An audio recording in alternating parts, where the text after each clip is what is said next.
Assalamualaikum warahmatullahi wabarakatuh.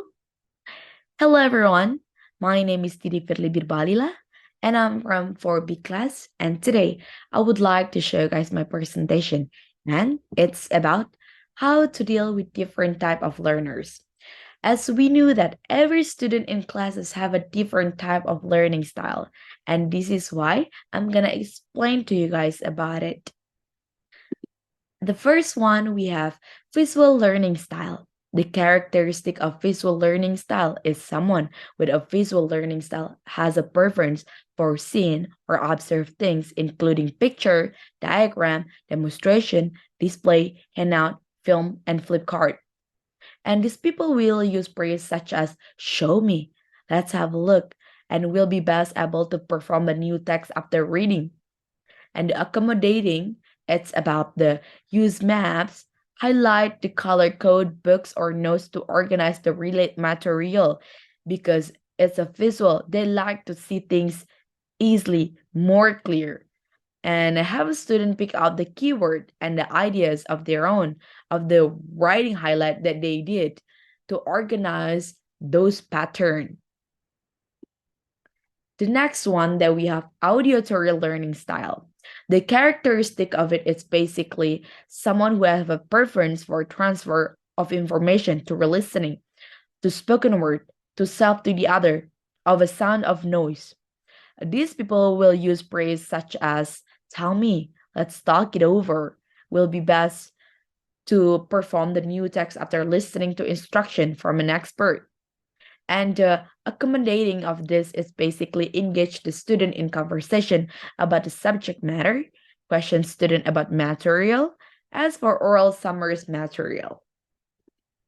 Next is we have kinesthetic or tactical learning style.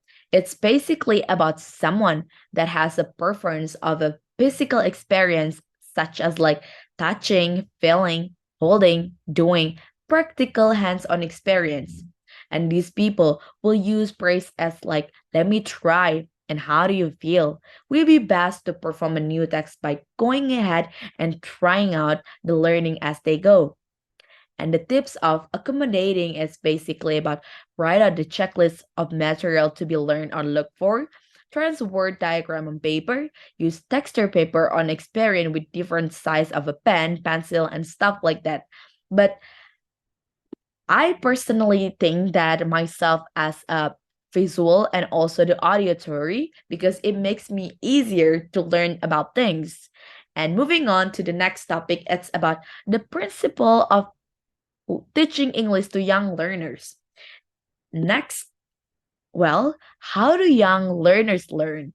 It's basically young learners will learn if the people involved the teaching learning process facility the learning and take into account the way they learn into teaching the practice.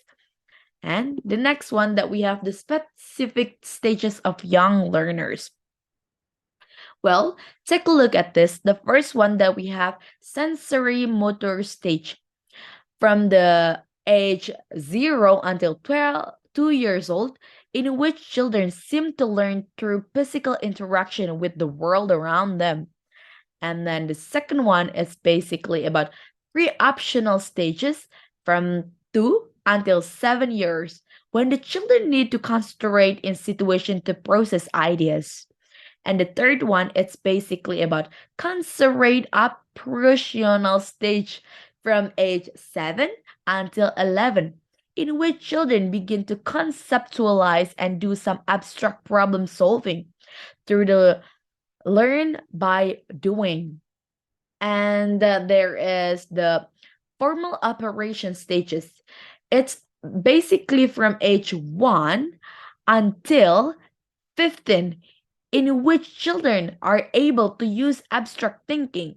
This one is actually like the most hardest part of it all. I personally think that. Next, that we're gonna talk about the expert of young learners. Vygotsky believed that language was essential to cognitive development of a children.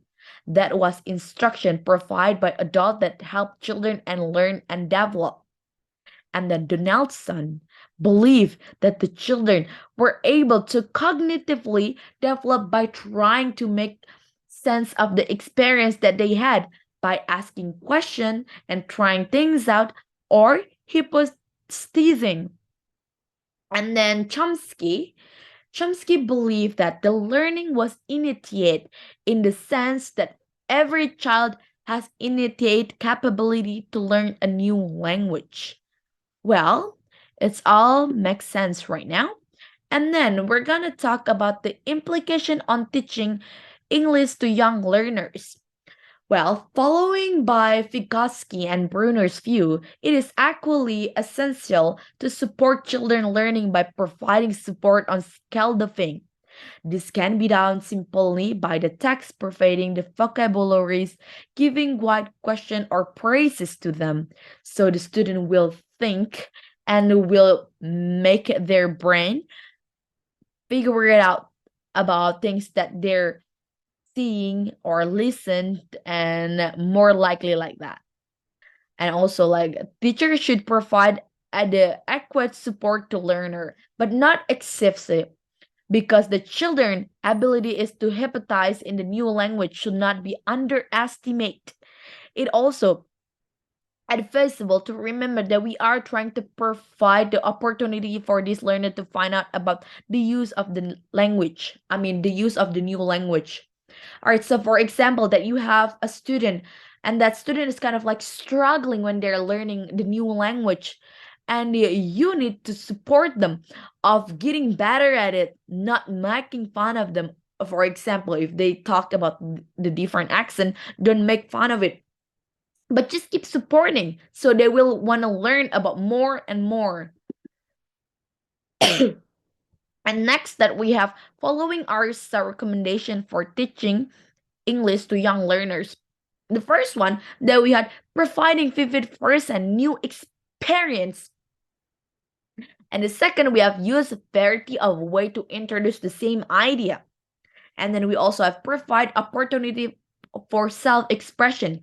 When children have learned something new, and then the fourth one we have give them a chance to apply on their own. And then the last one that we have provide opportunities for meaningful conversation. Well, that's it for me. I hope that you guys can understand about the topic that I'm talking here today. And as like I said, the message is basic. The message, if you want to become a teacher or even like lecturer, don't ever underestimate your student when they're trying to learn something new, especially if it's about the new language. Your job is basically need to support them to make them understand about it, not to make their mental down. That's basically on how it is on the teaching world, I guess. Teaching lifestyle, yeah, probably like that. Yeah, I mean, yeah. Well, that's it for me. Thank you so much for listening. Wassalamualaikum warahmatullahi wabarakatuh.